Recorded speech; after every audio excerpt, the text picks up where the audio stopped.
All right, guys, this is Crazy Kevin, and I'm here with PFL fighter Liz Carmouche. Liz, how we doing? Good, thank you. How are you? Doing good, thank you. So, Liz, you just had a fight recently. Talk to us a little bit about your fight. Yeah, I had a trilogy fight with Juliana Velasquez. And it went my way, but with the tournament style with PFL, just getting a win doesn't necessarily mean that you're in best standing with the rankings. So right now I'm sitting at last, which means that I get to be the complete underdog and work my way back up to the top. Very nice. Now, you mentioned you've been a late bloomer a lot in your career. You mentioned that you were in the Marines at 21, then you were in MMA at 25. Now you're on a big win streak. Talk to us a little bit about your late bloomer as an MMA career. Yeah, I didn't start training in MMA until a month before my 26th birthday. I am a late bloomer. I start everything late. I was one of the oldest Marines in my platoon when I went to boot camp. I'm always the just starting everything late in life. It just seems like I just have a slower learning curve than everybody else. But I started training a month before my 26th birthday. And I knew that without having the combat background, like a lot of my peers that were in the sports that were entering into the professional career at the same age, having had an extensive amateur and professional career, some of them are going on to have their first title defense or working for the first time for the belt. And here I was like day one, like I just trying to learn how to do a jab correctly. Um, so understanding and assessing and seeing where I was, I knew that it was going to take a lot of work. So I committed to the idea that I'd be lucky if I had my first smoker amateur fight at 2 years of training. So I had to play catch up and I would just train 7 hours a day, 6 hours a day, as many days as I could. And I was going to school full time. Before I know it, I was making my professional debut. And there I am. Some of the mistakes I was making in the early parts of my career, most people made in their amateur career, but I only had one amateur fight before I went pro. So unfortunately, I had to learn those lessons early on in my pro career, with it making like a permanent mark on my record, as opposed to other people who get to make those mistakes as an amateur. And I Wow. feel like now all those mistakes, all those lessons, all those trials and those tribulations that I went through finally paying off in a good way for my career. Yeah, no, absolutely, and I definitely agree with you there 100%. Now, you are the first woman to fight in Invicta and then also in the UFC. Do you happen to get like messages from like maybe other women's fighters or maybe even like other martial artists like, thanking you for being a pioneer in the sport? Yeah, I've had a few people, or I meet them in person. Like I met Meatball Molly in person after my last Bellator fight. And she come up to me. She's like, I just have to let you know, you're the reason I got into MMA. You're what inspired me. And I was like, oh, holy crap. It just didn't occur to me time frame wise, because I look at her, I'm like, it's Meatball Molly, right? Like everybody knows who she is, right? And then to think like, oh crap, like she watched me and that was the reason that she got into MMA. In my mind, we're peers. We're on the same level. You're not somebody, I'm in no way somebody you look to and aspire to be. And yet here you have other women telling me the same thing. Like, you're the reason I got into it. I'm like, I'm watching you on TV. What do you mean I'm the reason you got into it? So yeah, it definitely happens. And it throws me off every time somebody tells me. Now, I know it's kind of cliche, but I mean, you started. I want to know why you started fighting because, with you being a pioneer in the women's sport, was it just like something you really wanted to try as a martial artist, or was it, you wanted to be that first woman to do something in MMA?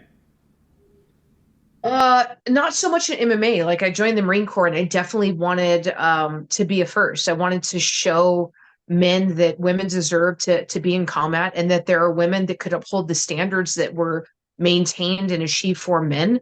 As a woman, that women could do the same thing. We didn't have to lower the standards just because we were women, that we could meet and exceed those standards and perform at the same level as men. And that was my goal going into it. It's like, no, I'm going to be a combat Marine. I'm gonna be recon. I'm gonna do all the things women didn't get to do, and change it and get combat MOSs. And then in my term, I wasn't able to achieve what I wanted to. I certainly set a different standard and raised expectations for the different schools that I went through, but I couldn't raise the whole standard of the Marine Corps, and I wasn't able to achieve what I wanted to. So when I got into MMA, it was really just about committing to everything I could. I honestly did not think that, with this, as far as I saw, as I was behind from everyone else my age, I honestly didn't think that I was going to be able to do anything. I'm like, I'll be lucky if I'm like 30 and I'm starting to get my amateur career kicking off, and that's way too late to start this thing. So yeah, I didn't think that I'd be able to. I had aspirations for myself. I had dreams like I'm going to beat Chris Cyborg. Until I finally met Chris Cyborg in Strike Force fight. I'm like, oh no, she's massive. I am not a 145er. But again, that was just like something I kept in my own head. I didn't say anybody. Of course, I think every female fighter up until that point had the dream of wanting to fight in the UFC and be the first. But it doesn't necessarily mean that you see yourself fulfilling that dream. It was just, yeah, I wish that'd be super cool if I could do that one day, but I definitely didn't think it was going to happen.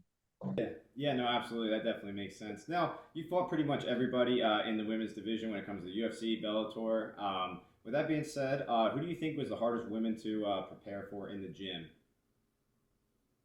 Ooh, the hardest one to prepare for. Um, I think that Marlowe's Conan was probably the hardest one. Because at that point I only had, I think, 8 months experience when I fought her. And she had been a Muay Thai champion. She was the world champion from 135. So she had so many more accolades than I had, so much more experience.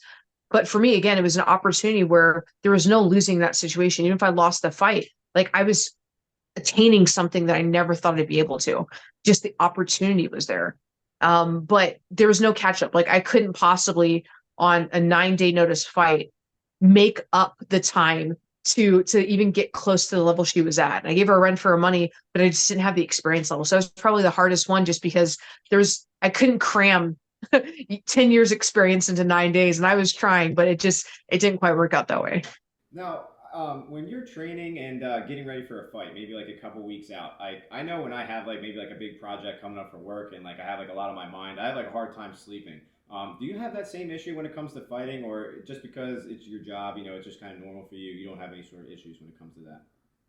I would say less of an issue sleeping in terms of like the anxiety, the anticipation, like all those thoughts slimming ahead. Not as much for that is preventing me from sleeping as much as like sometimes my body is just so sore from cutting weight and training.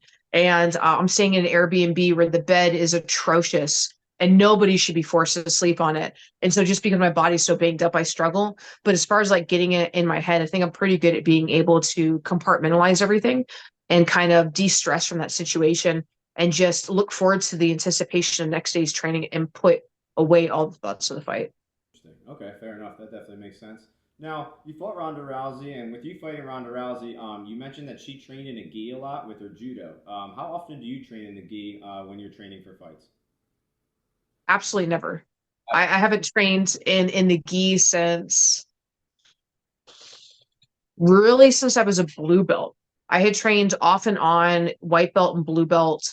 And then really from blue to purple, I would throw on every now and then just to get some extra training sessions to double up. Like if there was a girl that only trained gi and she had more experience just for the opportunity to train with her. But from purple belt on, I have not touched the gi. I did a seminar because it was a badass instructor and I wanted the opportunity. I thought that it was a no gi seminar and I showed up and he's like, no, this is gi. And I'm like, cool. Well, I don't train gi. And he's like, you're going to put on a gi. I'm like, don't own a gi. I haven't owned a gi and I don't even know how long. And he's like, that's okay. I'll get you a gi. I'm like, no, really, you don't have to do this. He's like, no, I'm telling you, you're doing this. I was like, oh, okay. So that's the only time since, man, in like 10 years that I have touched a gi. Huh, that's interesting. That's kind of funny that you said that because I was always kind of wondering if anybody does that. Now, what belt are you in BJJ? I'm a black belt. Now, how long have you been training in BJJ as well too? I've been training in jujitsu since I started. So when I started training for MMA, I started everything. I started Muay Thai. I started wrestling was the only thing that was delayed as far as learning and incorporating MMA.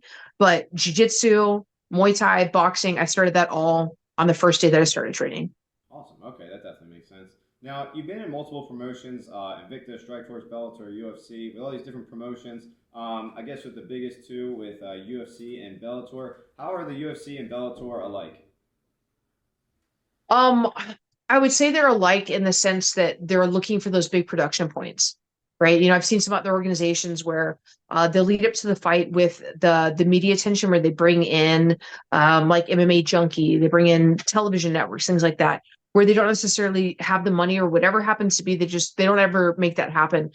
I would say that PFL is definitely on par with the UFC in that way, with their just the productions they put into it. It was beautiful. Like seeing everything they're putting in with the visuals, with the way that the cage looked, with the electronics, with the smart cage and the way it did anything. Actually, I feel like it exceeded the UFC.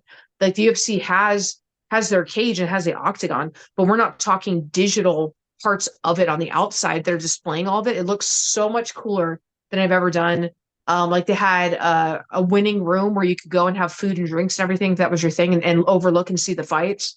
I've done green rooms with the UFC, but it's completely separate and you still can't watch the fights. You're not there above everything. And so I'd say a lot of similarities, but I think PFL kind of inches ahead in the way that they do all the production for leading up to the fight. I gotcha. That definitely makes sense. Now, with that being said, I'm assuming obviously you met Dana White and Scott Coker. How are those two alike? And which personality do you think is better for MMA? I think we've seen what Dana White has done. So, it's kind of hard to he's not the biggest owner in the UFC, but he's become the face of the UFC. He's the voice, he's the one willing to speak out. He's the one that sometimes will make the phone calls to like being in the UFC. I don't ever remember when it was under the Furtado brothers ownership. They've never called me, but Dana White certainly has.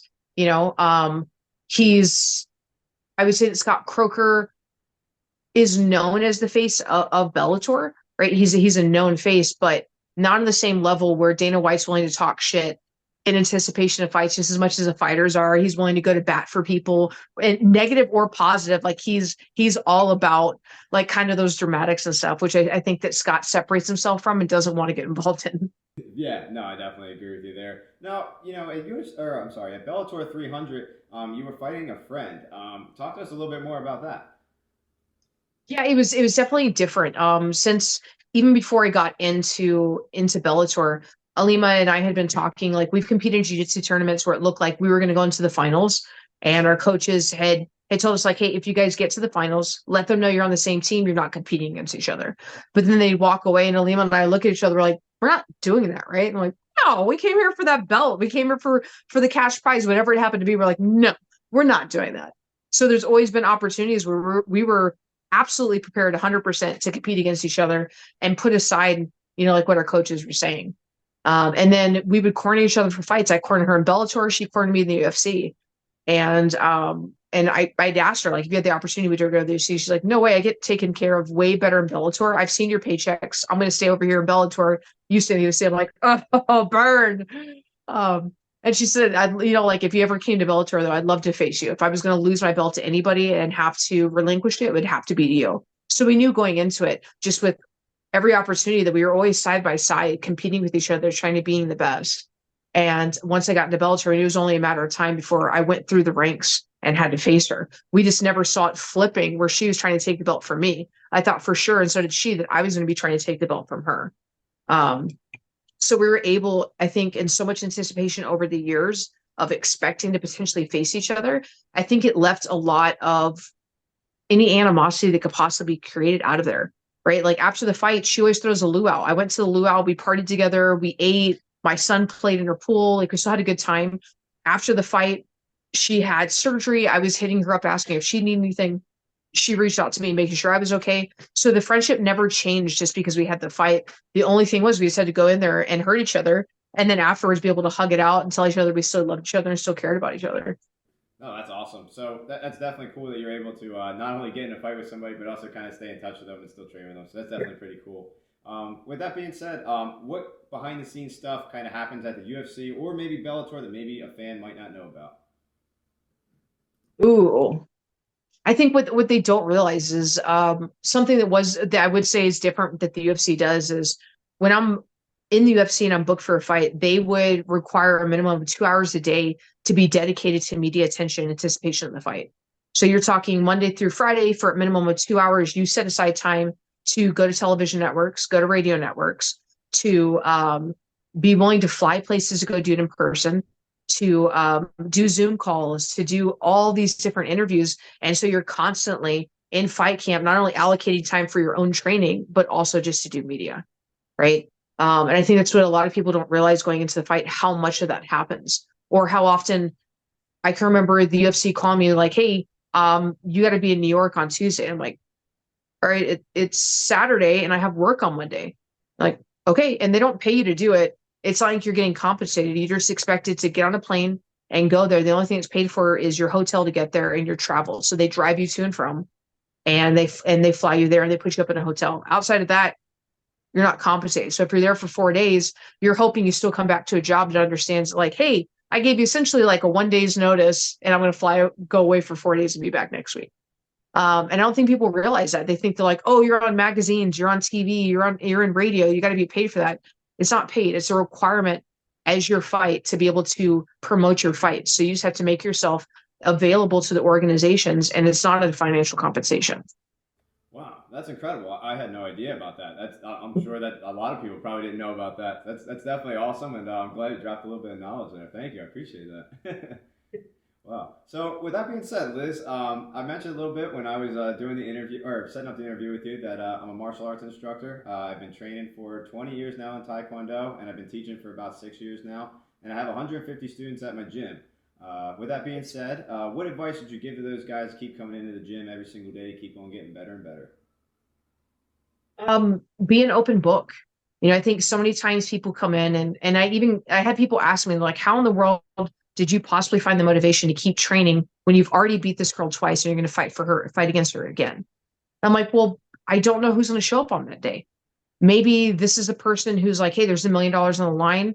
And maybe they expect that, well, I've already lost twice. There's no chance I'm going to win this fight. So maybe if I just take her out and do something dirty, then she's out of the whole tournament. Or like they're just not thinking. And we've been so used to elbows that they're going into this fight. And now they just forget and instinctually throw an elbow and compromise the whole fight. So I didn't know who's going to show up. So for me, it's really easy to go, well, it doesn't matter. And also, I'm not going into a fight only thinking about my opponent. I'm going into the fight thinking about all the things that I've been trying to hone, all my skills. I'm trying to show those in the fight and trying to implement them as much as possible. I work on new techniques all the time because I love learning martial arts. It's not just about I love fighting. No, I love learning martial arts more than anything. Like I've tried to look up places to go learn Taekwondo because I've learned like a tidbit of Taekwondo, but I wouldn't even call myself a white belt in Taekwondo. But if you can incorporate it into MMA, it looks super cool. Like I'm not going to diminish the abilities of Tai Chi and Kung Fu because they have a way that if you can incorporate it, it looks super cool. Like Sambo, doing all of that. Like I love learning martial arts and incorporating it in every day that I get to go in and I get to learn and I have an opportunity to grow in the sport. That's easy for me. So every time I go in, I'm not expecting that I'm going to be better than anybody in there. I'm not expecting that I'm not going to learn anything. I go in with the hopes that every single time I go in, I take away something new and I get to grow every day from it.